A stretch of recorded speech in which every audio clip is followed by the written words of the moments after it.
Okay, this is a Brothers Pacesetter PE-100. I don't have a foot pedal for it, but I found this other power cord that I had, and if I turn on the power on the side here, lines itself up a bit, the display comes on,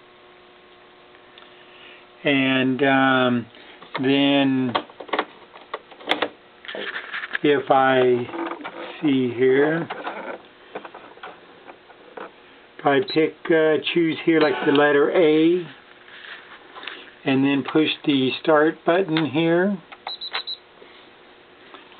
lower the needle, then push the start button.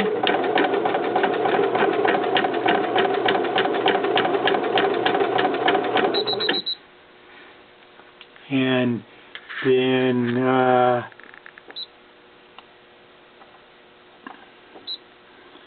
there's just different selections of buttons there and everything that if I knew more about I would.